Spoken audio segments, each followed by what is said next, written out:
예, 우리가 지금 CPU 스케줄링을 살펴보고 있습니다.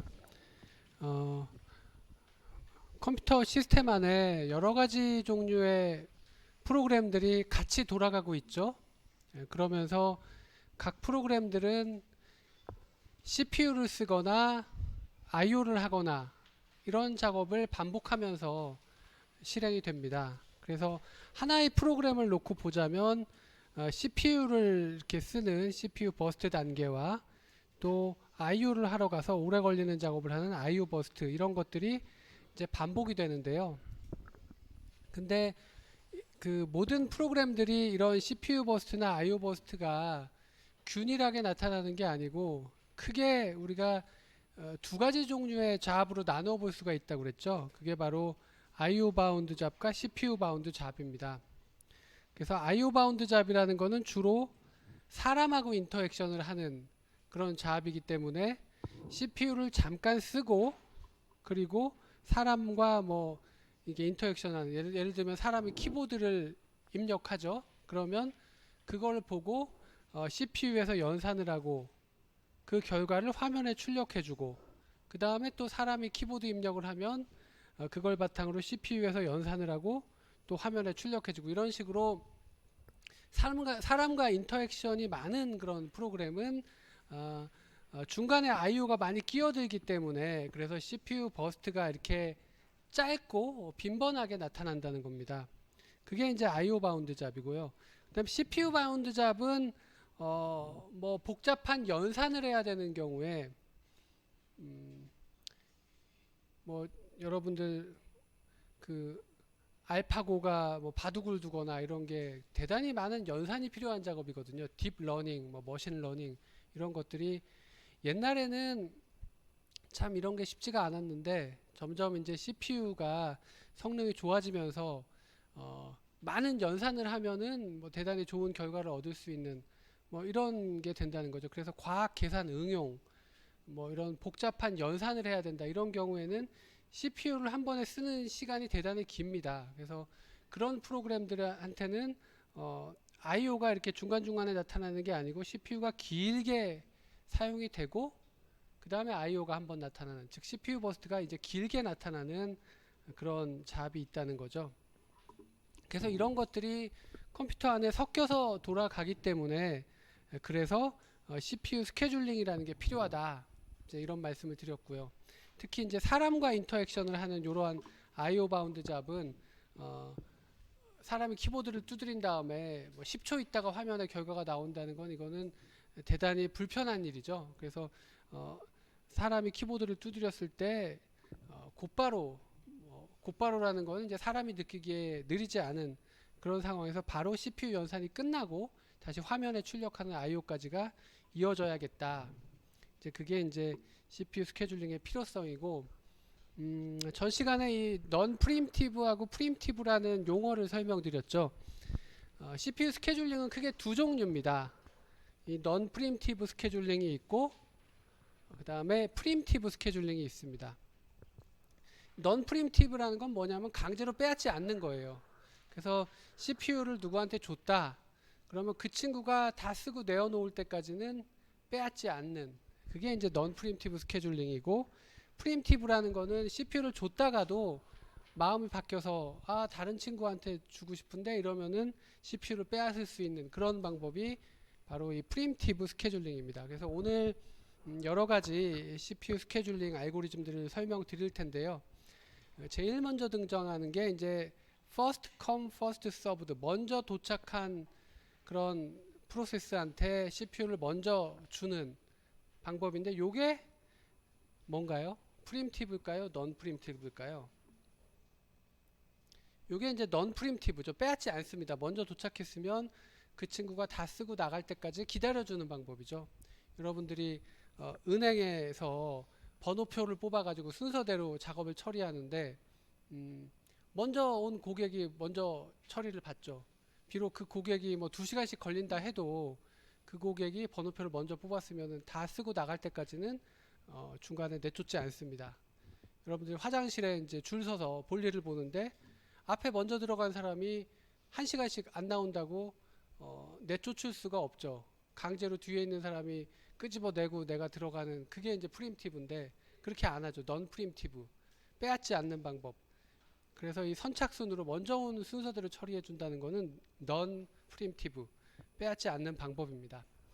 그래서 이 방법은 뭐 우리 인간 세상에서는 널리 쓰는 방법이죠. 먼저 왔으니까 당연히 먼저 처리를 받는 게 공정하겠다 그렇게 생각하지만 CPU 스케줄링에서는 대단히 효율적이지 못한 방법이죠.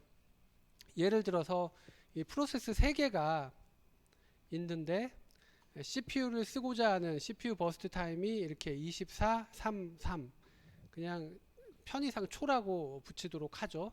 그래서 이렇게 24초, 3초, 3초를 쓰려는 프로세스가 도착을 했는데 도착한 순서는 이제 0초에 셋이 다 도착을 했지만 간발의 차이로 이제 이렇게 1, 2, 3 이런 순서로 도착했다고 하면 먼저 도착한 P1한테 CPU를 주고 이 친구의 CPU 버스트 타임인 24초를 다 쓸 때까지 빼앗지 않죠.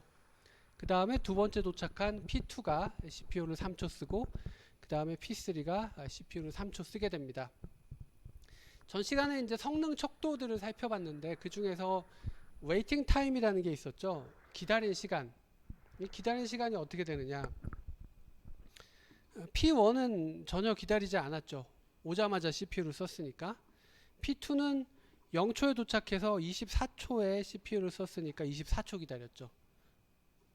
P3는 0초에 도착해서 27초에 CPU를 썼으니까 27초 기다렸죠. 그래서 기다린 시간의 평균을 내보면 이렇게 나옵니다. 17초. 근데 이게 상황이 바뀌어서 이렇게 CPU를 길게 쓰는 프로세스 말고 CPU를 짧게 쓰는 프로세스가 먼저 도착했다고 해봅시다. 그러면 어떻게 되는가? 여기서도 이제 3개의 프로세스가 동시에 0초에 도착했는데 간발의 차이로 이번에는 P1이 제일 마지막에 도착을 한 경우죠. 그러면 P2, P3가 본인이 원하는 만큼 3초씩 쓴 다음에 P1이 CPU를 얻게 됩니다.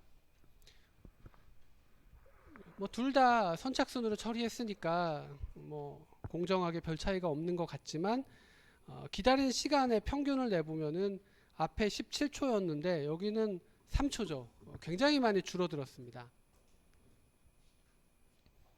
이게 왜 이러냐?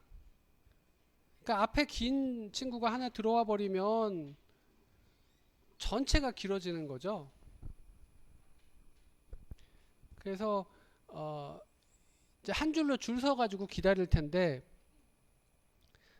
긴 친구 하나가 CPU를 가지고 있으면은 나머지는 전부 다 줄 서 가지고 기다릴 거라는 거죠. 그러면 줄 서 있는 친구들은 전부 다 이만큼의 시간 이상을 기다려야 되죠. 그래서 그 긴 친구가 CPU를 쓰는 동안 그만큼이 모든 그 줄 서 있는 친구들의 기다리는 시간이 길어지기 때문에 그래서 이렇게 평균을 내보면 웨이팅 타임이 길어지는 거고 반대의 경우에는 이제 대단히 짧아지는 거죠. 그래서 이런 식으로 그 앞에 긴 친구가 하나 버티고 있는 바람에 대단히 줄이 길어지고 짧은 친구들이 오래 기다려야 되고 이런 현상을 우리가 콘보이 이펙트라고 부릅니다. 그 얘기가 여기 적혀 있죠. 콘보이 이펙트는 short process behind long process니까 long process가 먼저 도착해 가지고 CPU를 오래 쓰는 바람에 short process들이 대단히 오래 기다려야 되는 안 좋은 그런 효과를 여기서 콘보이 이펙트라고 부르는 거죠.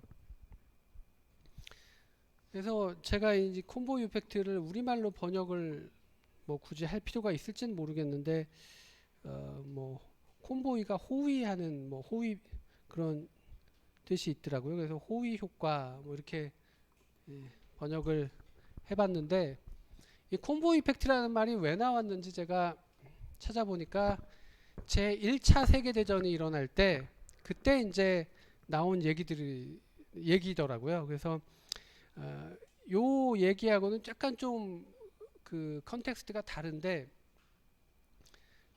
이제 옛날에 전쟁이 일어나면 거의 인해 전술이죠. 사람이 막 앞에서 싸워서 앞 사람이 죽으면 그 다음에 뒤에 사람이 나와서 다음 적하고 싸우고 이렇게 되잖아요. 근데 앞에 굉장히 잘 싸우는 사람이 하나 서 있으면 이 사람이 대단히 오래 버티죠. 그러면 뒤에 있는 사람들은 어떻게 되나요? 오래 사는 거죠. 앞에 잘 싸우는 사람이 하나 이렇게 떡 버티고 있어서 적하고 막 굉장히 오랫동안 싸워주면 뒤에 있는 친구들은 다 더 오래 살겠죠. 그게 콤보 이펙트입니다. 그래서 원래 이 전쟁이 났을 때 콤보 이펙트는 어떻게 보면 좀 좋은 효과죠. 앞에 잘 싸우는 친구가 하나 있으니까 나는 오랫동안 그냥 안 죽고 버틸 수가 있어. 이런 건데 여기 CPU 스케줄링에서 콤보 이펙트는 반대입니다. 앞에 CPU를 길게 쓰려는 소위 뭐 표현이 좀 상스럽습니다만 똥차가 하나 버티고 있는 바람에 뒤에서 이렇게 다 오래 기다려야 되는 이런 거를 콤보 이펙트라고 부른다는 거죠. 그래서 당연히 CPU 스케줄링을 이런 FCFS를 쓰지는 않을 겁니다. 그래서 그러면 어떤 스케줄링이 있는지를 뭐 차근차근 설명을 드릴 텐데요. 그래서 두 번째 나오는 스케줄링이 shortest job first가 되겠습니다. 요거는 CPU를 가장 짧게 쓰려는 잡한테 제일 먼저 CPU를 주는 방법이죠. 그러면 어떻게 될까요? 앞에 이 두 가지 예에서도 봤듯이 뭐 대기 중인 이런 프로세스들 중에서 CPU를 제일 짧게 쓰려는 친구한테 먼저 CPU를 준다? 그러면 그 친구는 CPU를 쓰고 바로 나가겠죠. IO를 하러. 그러면 그 다음 친구 또 CPU를 이제 줄 서 있는 친구 중에 제일 짧은 친구한테 CPU를 준다. 그럼 이 친구도 짧으니까 빨리 쓰고 나갈 겁니다. 이런 식으로 하면 결국에는 CPU를 기다리는 줄이 짧아지고 그러면 기다리는 시간의 평균을 내보면 대단히 짧아질 겁니다. 그래서 이 SJF, Shortest Job First는 기다린 시간, 이 대기 시간 측면에서 보자면 옵티멀한 방법입니다. 이게 옵티멀이라는 거는 최적의 방법, 가장 좋은 방법이라는 거죠.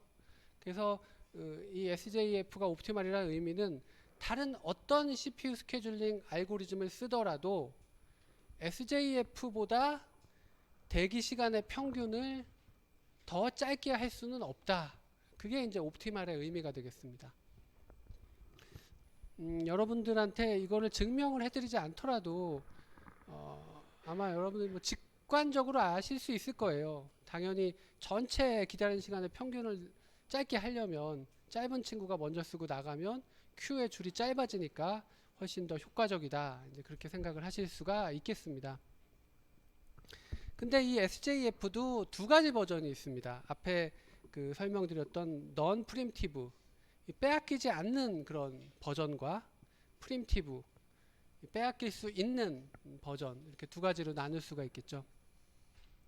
이 non preemptive라는 거는 현재 이 큐에 줄 서 있는 친구 중에서 이 친구가 CPU 사용 시간이 제일 짧아요. 그래서 CPU를 줬는데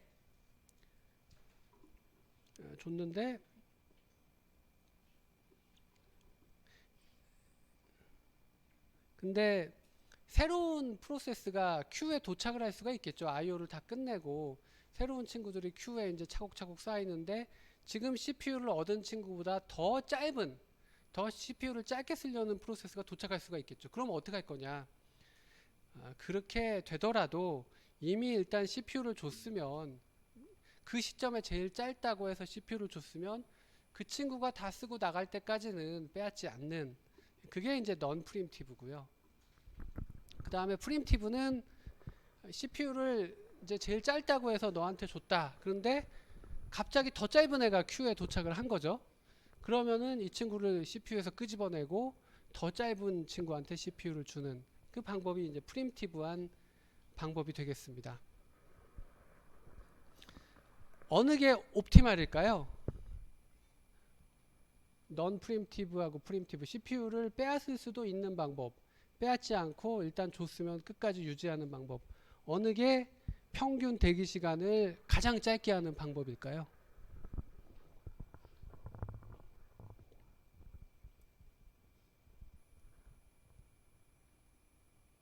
빼앗는 방법이 더 이 옵티멀의 의미가 되겠죠.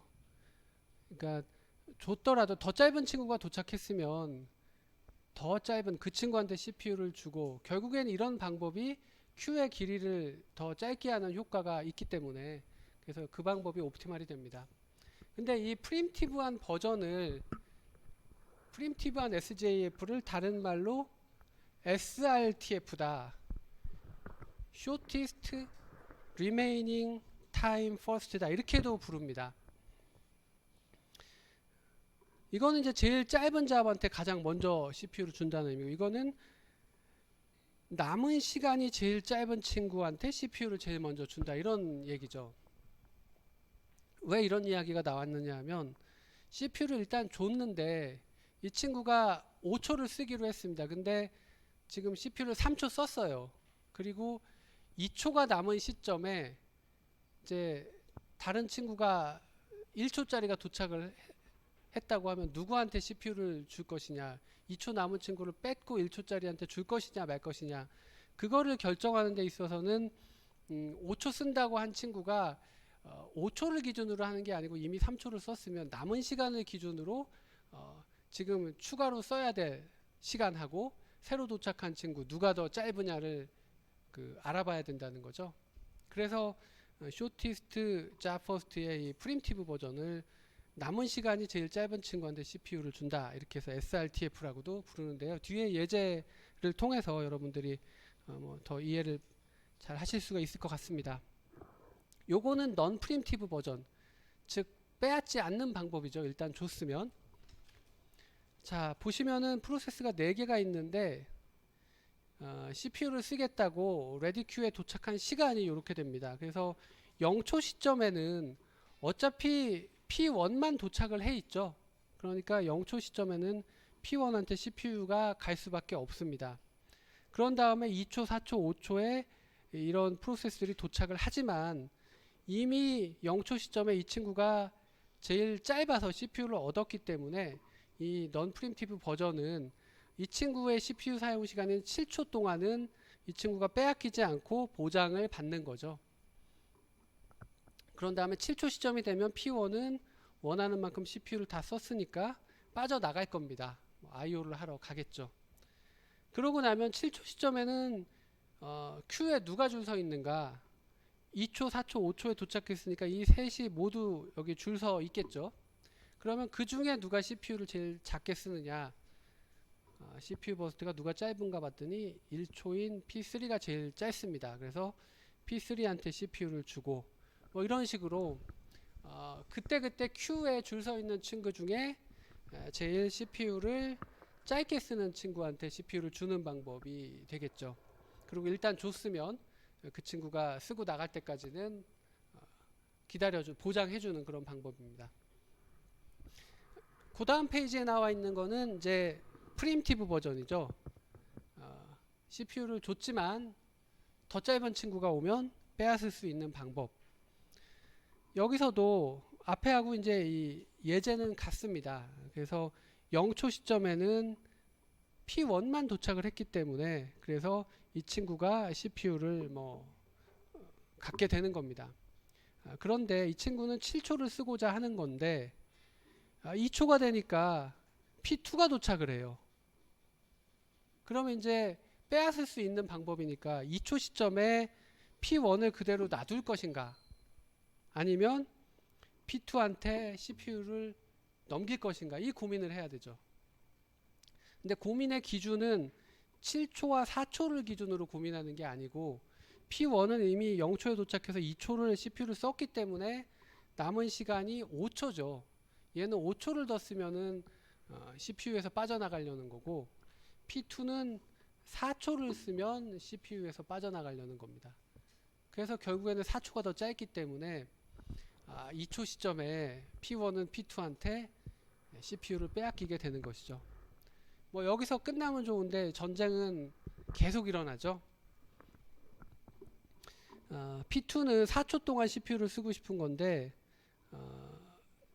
그러면은 2초에 얻었으니까 6초까지 쓰고 싶은 건데, 근데 또 조금 쓰다 보니까 다른 프로세스가 도착을 하는데 그 친구는 CPU를 더 짧게 쓰고자 한다는 거죠. 그래서 또 P3한테 1초 쓰려는 P3한테 CPU를 빼앗기는 뭐 이런 식으로 계속 새로운 프로세스가 CPU queu에 ready queu에 도착할 때마다 지금 CPU를 장악하고 있는 친구와 이번에 도착한 친구 중에 누가 더 짧게 쓰려는가를 봐서 CPU를 그냥 놔둘지 아니면 빼앗을지를 결정을 해야 되는 그런 방법이죠.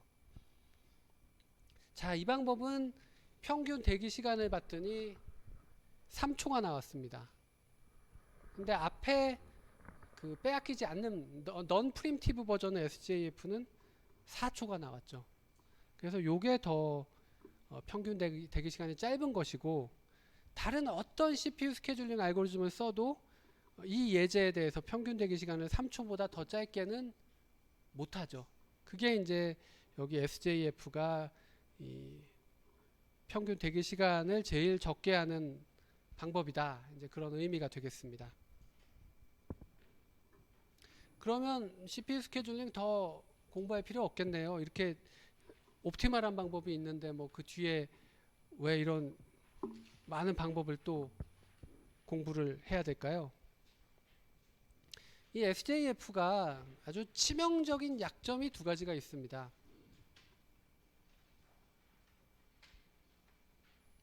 그 첫 번째 약점부터 먼저 설명을 드리자면 이 방법은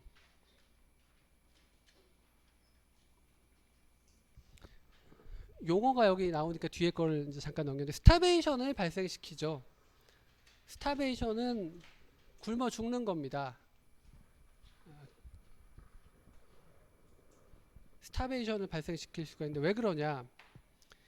SJF는 너무 효율성만 생각하다 보니 짧은 프로세스한테 무조건 우선권을 주게 돼 있죠. 그래서 롱잡은 영원히 CPU를 못 얻을 수도 있습니다. 아니 뭐 그래도 기다리다 보면은 큐가 짧아지니까 기회가 오지 않겠느냐, 뭐 그렇게 생각하실 수도 있는데 그거죠. 그 큐가 계속 쌓일 수가 있기 때문에, 예를 들면 화장실에서 제가 10분 볼일을 봐야 되는데 앞에 1분만 볼일을 보고 나가면 되는 사람이 10명이 있다. 그러면 이 사람들이 짧으니까 먼저 쓰세요 이제 하고 이 SJF에서 그 사람들 먼저 화장실을 쓰게 하면 1분짜리 10명, 나 10분만 기다리면 내 차례가 오겠구나 했는데 10명이 다 빠져나가려는 찰나에 5분씩 화장실을 쓰고자 하는 사람이 갑자기 100명이 들이닥쳤어요. 그러면은 10분만 있으면 내 차례가 될 줄 알았는데 10분이 거의 다 되고 나니까 5분짜리 100명? 이게 뭐 계산도 안 되죠. 얼마나 기다려야 되는지. 그래도 어쨌든 참고 참아서 내 차례가 되겠지 했는데 또 갑자기 1분짜리 1000명 이렇게 도착을 하면 나는 영원히 CPU가 아니라 지금 화장실이었죠. 영원히 화장실을 못 쓰니까 어떻게 되나요? 뭐 큰 문제가 낭패가 생기겠죠. 뭐 그런 문제가 있다. 그래서 롱 잡도 무조건 기다리기만 할 게 아니라 오래 기다리면 CPU를 쓸 수 있는 기회를 줘야 되지 않겠느냐. 이제 그게 이 SJF의 약점이 되겠습니다.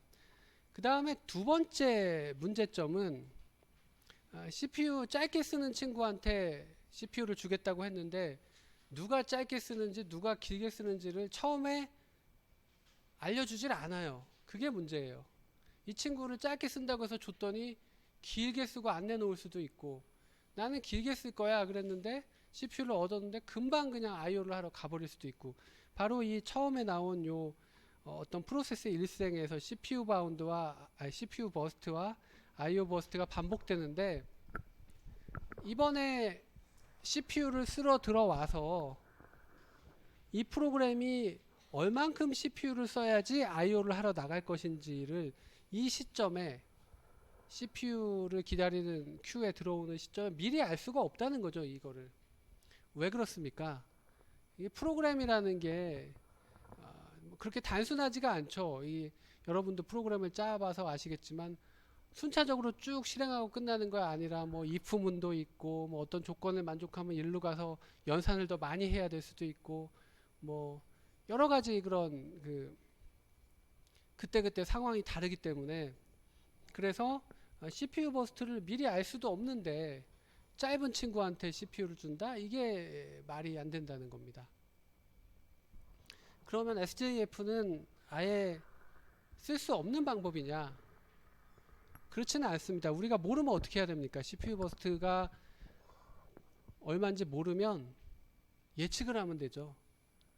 예측을 하는데 어떻게 예측을 하느냐?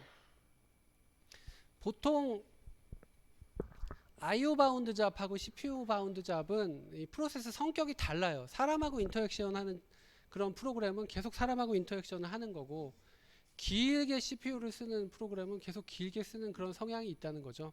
그래서 이번에 CPU를 얼마나 쓸지 정확히는 모르지만 이 친구의 과거를 보는 겁니다. 과거의 CPU 버스트가 얼만큼이었는지를 보면 그러면 이번에 이 친구가 CPU를 얼마나 쓸지를 예측할 수가 있다는 거죠.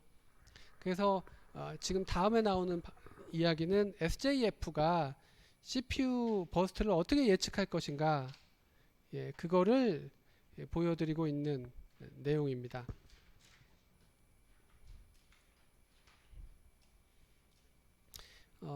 여러분들 뭐 수식 나오는 거 별로 안 좋아하시죠?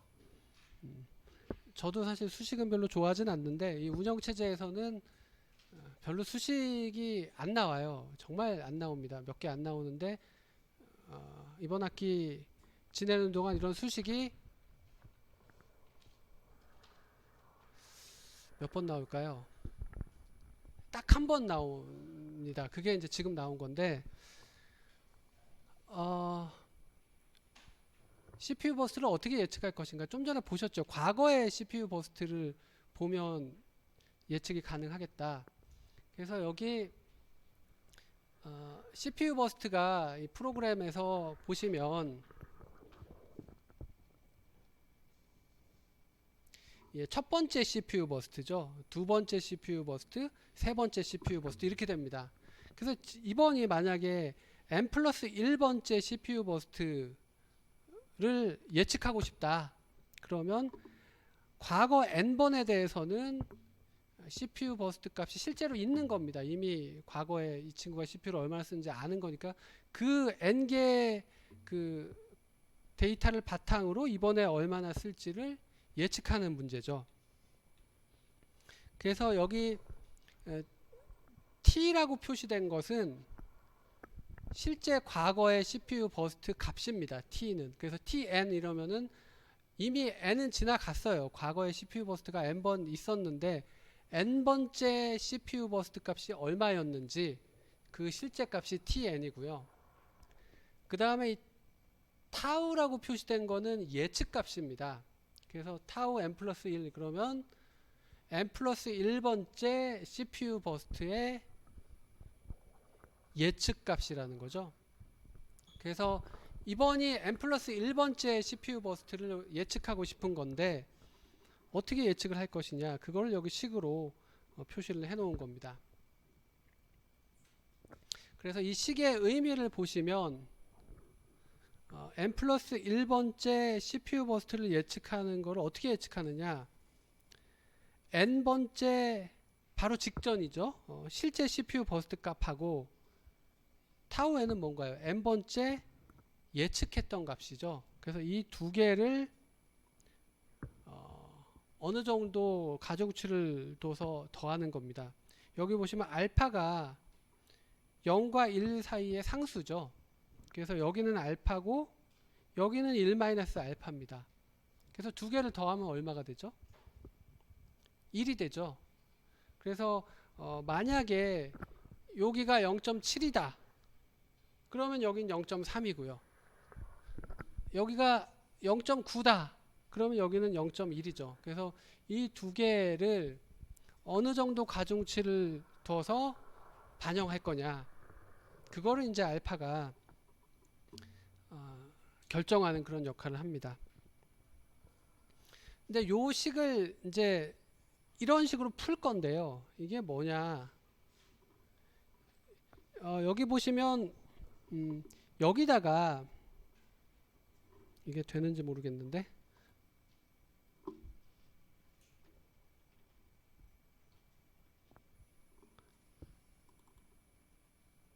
이 n 자리에다가 n-1을 한번 넣어보죠. n 자리에다가 n-1을 넣으면 이거는 그냥 n이 되겠죠.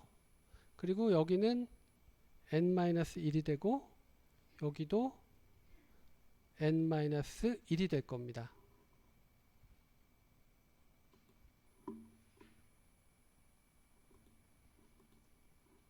이게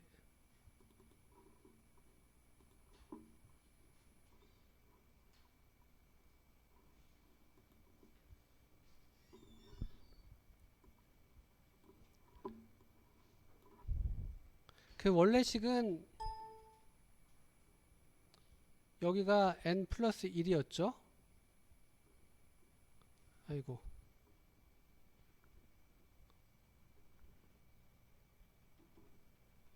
괜히 간단한 걸 제가 복잡하게 설명드리는 것 같은데, 그래서 n 플러스 1번째 그 CPU 버스트 예측 값은 n번째 실제 값하고 n번째 예측 값을 일정 비율씩 반영한다. 그거였는데 이 자리에다가 n-1을 넣어서 요거를 얻었고, 그러면 요 타우 n 대신에 요 타우 n이 요 타우 n이잖아요. 그러니까 요 타우 n 대신에 요 자리에다가 요거를 집어넣을 수가 있죠. 또 요거를 요 타우 n 자리에 타우 n이 요거잖아요. 요거를 집어넣고 그 다음에 또 n-1 대신에 여기서 또 n 대신에 n-1을 만들면 이게 n-1이 되고 이거는 n-2가 되고 뭐 이렇게 될 겁니다.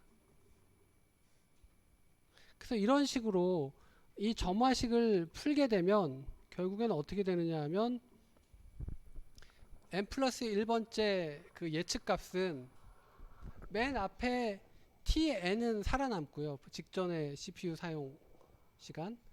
그 다음에 타우 n-1이 없어지고 tn-1이 남고 그 다음에 tn-2가 남고 이런 식으로 계속 그 n-1을 넣어가지고 쭉 풀어나가면 그 직전 실제 CPU 사용 시간, 그 직전 시간, 그 직전 시간, 즉 실제 시간들이 쭉 들어가고 뭐가 남느냐 하면 제일 처음에 예측했던 시간 타우가 들어가는 거는 타우 제로만 남고 다 사라집니다.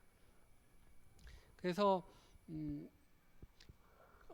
이 식을 해석을 해보자면 n 플러스 1번째 예측을 위해서는 과거 n번의 실제 CPU 버스트 그거를 반영하고 그 다음에 최초에 그 예측했던 값이 이제 반영이 되는 거죠.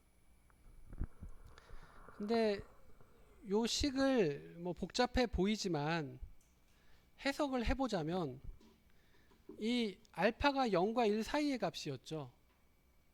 그러면 1-알파도 0과 1 사이의 값이죠. 근데 그 결국엔 1보다 작은 값인데요. 알파도 그렇고 1-알파도 그렇고 1보다 작은 값인데 1보다 작은 값을 여러 번 곱하면 어떻게 됩니까? 값이 더 작아지죠. 더 쪼그라듭니다. 그래서 n 플러스 1번째 이 CPU 버스트를 예측하는 데 있어서 바로 직전의 CPU 버스트는 알파의 비율만큼 반영이 됐고 그거보다 하나 이전의 CPU 버스트는 알파에다가 1-알파를 곱한 만큼 반영이 되는데 이 두 개는 다 1보다 작은 값이에요. 그래서 곱하면 곱할수록 값이 줄어드는 거죠. 그 다음에 tn-2 그 이전의 CPU 사용량은 여기다가 또 1-알파가 곱해진 만큼 반영이 됩니다. 이 의미는 바로 직전 거를 더 많이 반영하고 그 예전의 거를 더 적게 반영한다 이런 의미가 됩니다. 그래서 이번에 CPU 버스트를 예측하는데 과거에 이렇게 CPU 버스트 값이 여러 개가 있었죠. 그러면 직전 거는 좀 많이 반영하고 그 전 거는 좀 적게 반영하고 그 전 거는 좀 더 적게 반영하고 이런 식으로 해가지고 이번에 CPU 버스트가 얼마일지를 예측하는 겁니다. 좀 타당한가요? 아무래도 직전 게 더 신빙성이 있다 이렇게 보는 거죠. 그래서 이런 식으로 계산해서 CPU 버스트를 추정하는 방법을 우리가 익스포넨셜 에버리징이라고 부릅니다. 그래서 뭐 요약을 하자면 SJF는 CPU 버스트가 짧은 친구한테 CPU를 주는 건데 이 방법의 문제점은 어떤 문제가 있었죠? 예, 스타베이션이 생길 수 있다는 문제가 있었고 그거에 대한 해결책은 아직 말씀 안 드렸고 조금 이따가 이제 같이 설명드리도록 하고요. 또 한 가지 문제점은 CPU 버스트를 알 수가 없다. 미래 이 친구가 어떻게 행동할지를. 그렇지만 과거를 통해서 예측을 해서 사용할 수는 있다. 예, 거기까지 설명을 드리겠습니다. 그 다음에 세 번째 여기까지는 됐고요. 이제 프라이어리티 스케줄링을 설명드리죠. 이 프라이어리티 스케줄링은 뭐 조금 전에 봤던 SJF도 사실은 일종의 프라이어리티 스케줄링입니다. 우선순위가 높은 친구한테 CPU를 먼저 주겠다. 뭐 이런 방법이죠. 그래서 보통 이 프라이어리티의 값을 정수로 표시를 하는데 이 값이 작은 정수일수록 더 높은 프라이어리티로 이제 이렇게 뭐 실제 시스템에서 많이 얘기를 합니다. 그래서 프라이어리티 1인 거하고 10인 게 있다 그러면 1인 게 더 프라이어리티가 높다는 거죠. 근데 이 프라이어리티 스케줄링도 프리임티브하고 넌 프리임티브 두 가지로 구현이 가능하죠. 즉 우선순위가 제일 높다고 해서 CPU를 줬더니 우선순위가 더 높은 친구가 도착을 했으면 빼앗을 거냐? 예, 그러면 프리임티브고 뭐 그렇지만 우선순위가 제일 높을 때 줬으니까 그냥 이 친구가 쓰고 나올 때까지는 기다려 주자. 그게 이제 넌 프리임티브가 되겠습니다. 그래서 방금 전에 살펴봤던 이 shortest job first도 일종의 프라이어리티 스케줄링이죠. CPU 버스트 타임을 갖다가 프라이어리티라고 놓으면 CPU 버스트 타임이 제일 작은, 즉 우선순위 값이 제일 작은 친구한테 CPU가 가니까 SJF는 프라이어리티 스케줄링의 일종이다 이렇게 볼 수가 있겠습니다. 그리고 방금 전에 봤던 SJF를 포함한 이 프라이어리티 스케줄링의 문제점은 바로 이 스타베이션, 우선순위가 낮은 친구는 영원히 실행이 안 될 수가 있다라는 게 이제 이 방법의 문제점입니다. 그래서 이제 해결책은 뭐가 있느냐? 예, 바로 다음에 나오죠. 에이징. 에이징이 뭡니까? 나이를 먹는 거죠. 왜 에이징이란 말이 나왔느냐? 오래 기다리면, 즉 나이를 먹으면 좀 우대를 해주자 이런 이야기입니다. 우선순위가 낮아가지고 CPU를 못 썼는데 기다리면 그 기다린 시간만큼 우선순위를 조금씩 높여주면 언젠가는 이 친구의 우선순위가 가장 높아져서 CPU를 쓸 수 있지 않겠는가. 그게 이제 이 에이징 메커니즘이 되겠습니다. 대한민국은 참 이 에이징이라는 걸 굳이 길게 설명할 필요가 없죠. 이 경로 사상을 가지고 있는 뭐 전 세계 거의 유일한 국가잖아요. 그래서 나이가 들면 우리가 그 존대하고 또 우대해주고 이런 게 있는데 여기 컴퓨터 운영체제에서도 신기하게도 그런 게 있죠. 오래 기다리면, 즉 나이가 들면 우선순위를 높여서 그래서 CPU를 쓸 수 있게 해준다. 여러분들 나이가 들면 화장실에서도 나이 든 사람들은 좀 먼저 이렇게 우대를 해줘야 됩니다. 왜 그렇죠? 나이가 들면 여러분들 요실금이라는 게 생깁니다. 그러면은 참기가 힘들어지는 거죠. 그래서 이렇게 여기서도 에이징이라고 뭐 표현을 했지만 어쨌든 이 아주 굶어 죽는 그런 사태를 해결할 수 있는 그런 중요한 방법이 되겠습니다. 그래서 여기까지 설명을 드리고 실제로 CPU 스케줄링에서 지금 제일 많이 사용하는 방법의 근간이 되는 그게 이제 요 다음에 나오는 라운드 로빈 스케줄링이죠.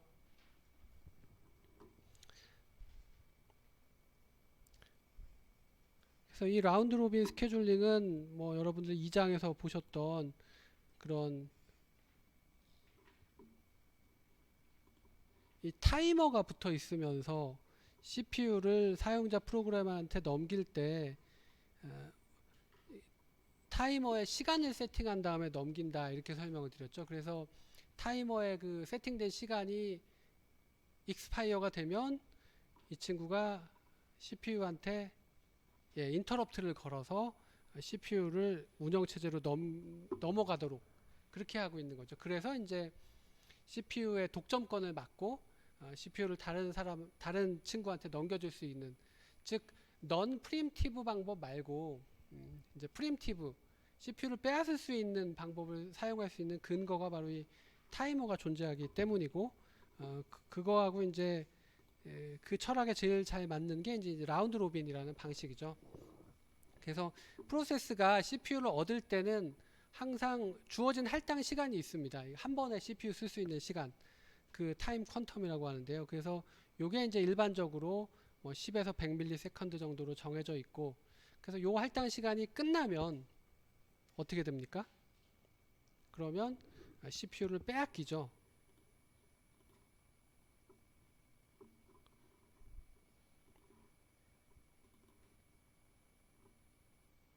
요거죠. 타이머가 인터럽트를 걸어서 이 친구가 할당 시간이 끝났으면 뒤에 가서 줄을 서고 그 다음 친구한테 CPU가 넘어가면서 또 할당 시간이 주어지고 이렇게 되는 거죠. 그래서 IO 바운드 잡은 그 CPU 사용 시간이 짧으니까 본인의 할당 시간 내에 한 번 CPU를 얻었을 때 원하는 만큼 다 쓰고 IO를 하러 나가게 되고요. 보통은 CPU 바운드 잡은 이 CPU를 워낙 오래 쓰려는 그런 프로세스이기 때문에 한 번의 할당 시간에 원하는 만큼 CPU를 못 써서 뺏겼다가 다시 얻었다가 뺏겼다가 이러는 과정을 반복하게 되는 게 바로 이 라운드 로빈 스케줄링의 철학이 되겠습니다. 그러니까 IO 바운드 잡과 CPU 바운드 잡을 걸러내는 약간 그런 의미를 가지고 있어요. 그래서 IO 바운드 잡은 한 번의 할당 시간에 처리하고 나가서 빠른 응답을 받고, CPU 바운드 잡은 그렇다고 무작정 그 IO 바운드 잡한테 양보만 할 게 아니고 본인도 본인의 지분만큼은 약간 쓰고 또 뒤에 가서 줄 서서 기다리게 하는 뭐 그런 의미를 가지고 있다는 거죠. 그래서 큐에 줄 서 있는 친구가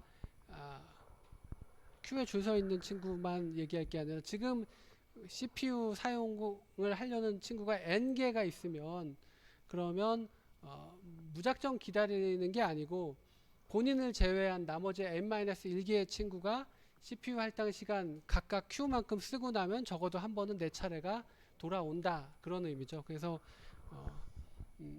적어도 이만큼 이상은 기다리지 않는 그런 시간을 보장해 주는 게 이 라운드 로빈 방식이 되겠습니다. 그래서 이 할당 시간이 길면 어떻게 되나요?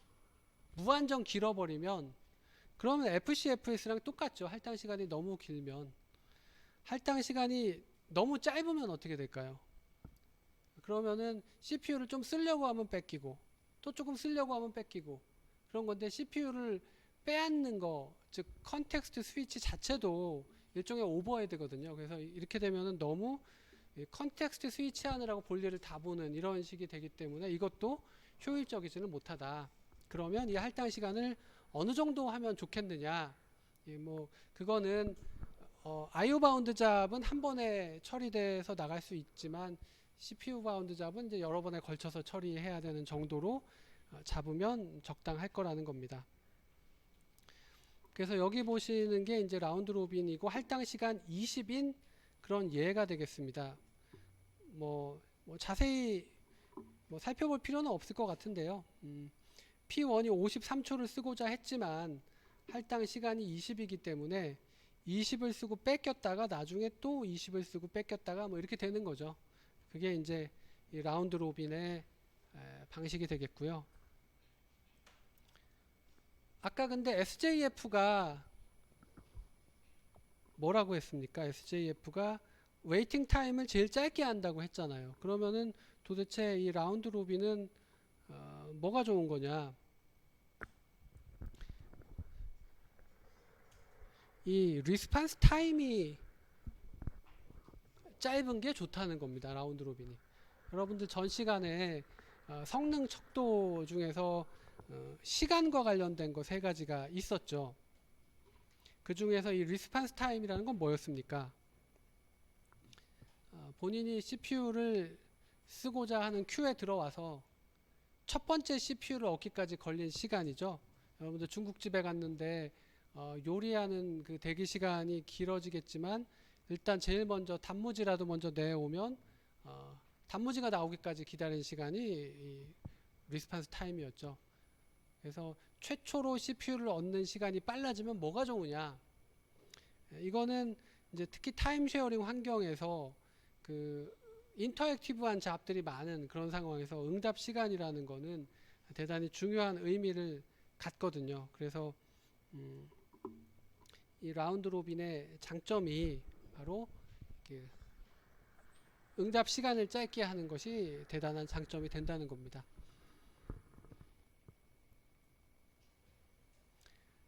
근데 이 라운드 로빈을 사용하는 이유는 롱잡과 숏잡이 섞여 있기 때문에 이거를 쓰는 겁니다. 사실은 호모지니어스한 동일한 그 잡들만 있으면 그러면 어떻게 될까요? 라운드 로빈을 쓰는 게 어떤 효과를 발휘할까요?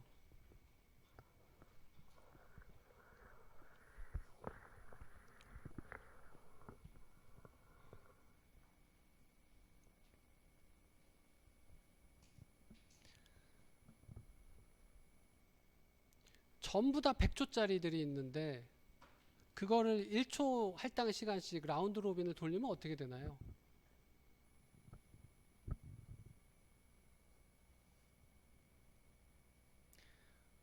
은행에서 10분씩 볼일을 볼 수 있는 볼일을 봐야 되는 사람들이 쭉 100명이 왔는데 그거를 한 명씩 그냥 FCFS로 처리하면 처음에 10분 하고 나가고 그 다음 사람 10분 하고 나가고 이렇게 되죠. 근데 만약에 그거를 뭐 10초씩 끊어가지고 이 사람 조금 봐주고 이 사람 봐주고 그 100명을 조금 10초씩 한 다음에 다시 돌아와서 이 사람 봐주고 이런 식으로 하면 어떻게 되나요? 이 사람들이 볼 일을 다 보고 나가는 시간이 그냥 10분씩 해줬으면은 10분마다 한 사람씩 그냥 집에 가는데 라운드 로빈을 돌리면 뭐 조금씩 100명이 일 처리를 하다가 말고 이래가지고 결국에는 맨 마지막에 다 같이 집에 가는 그런 일이 생기죠. 무슨 얘기인지 아시겠어요? 그러니까 한 명씩 하면은 중간중간에 바로바로 빠져나갈 텐데 일이 끝나고 라운드 로빈을 돌리다 보니 모든 사람이 다 그 결국에는 큐에서 빠져나가는 게 모든 사람이 다 끝날 때 한꺼번에 빠져나가는 그런 식이 된다는 거죠. 그게 뭐 좋은 거냐? 뭐 리스판스 타임은 빠르겠죠. 최초로 CPU를 얻기까지 걸린 시간은 빠르겠지만 그게 뭐 호모지니어스한 그런 잡들에서는 뭐 별로 효과가 없다는 겁니다. 그래서 이 턴어라운드 에버리지 턴어라운드 타임은 되게 길어지죠. 각각이 다 CPU를 쓸 만큼 쓰고 나갈 때까지 걸린 시간을 따져보면 N개가 있으면은 그 N개가 모두 다 끝나는 시점에 한꺼번에 몰려서 나가는 그래서 대단히 비효율적인 이런 상황도 생길 수가 있다는 겁니다. 그래서 라운드 로빈은 이렇게 호모지니어스한 잡들이 섞여 있을 때 쓰는 게 아니고 짧은 잡, 긴 잡이 섞여서 헤테로지니어스 할 때 그럴 때 효과적이다. 네, 그런 설명을 드리고요. 그래서 요거는 뭐 그렇게 여러분들이 뭐 시리어스하게 보실 필요는 없는데 타임 퀀텀의 변화에 따라서 이 턴어라운드 타임이 어떻게 바뀌느냐 뭐 그거를 보여드린 그림인데요. 꼭 타임 퀀텀이 길다고 해서 턴어라운드 타임이 짧아지는 것도 아니고요. 뭐 들쭉날쭉한 이런 분포를 보이기도 합니다. 그래서 그거는 이제 요 예제에 대한 사항이 되겠고요. 방금 전에 제가 설명드린 것처럼 음, 아, 타임 퀀텀이 짧을 때 더 비효율적인 경우도 생기죠, 분명히. 그래서 그런 것들은 그때그때 뭐 필요할 때 여러분들이 따져보시면 되고요. 요거는 그냥 참고 삼아 한번 계산해 보시면 이런 식으로 나오게 됩니다. 잠깐 한 5분만 쉬었다가 더 계속 진행을 하도록 하겠습니다.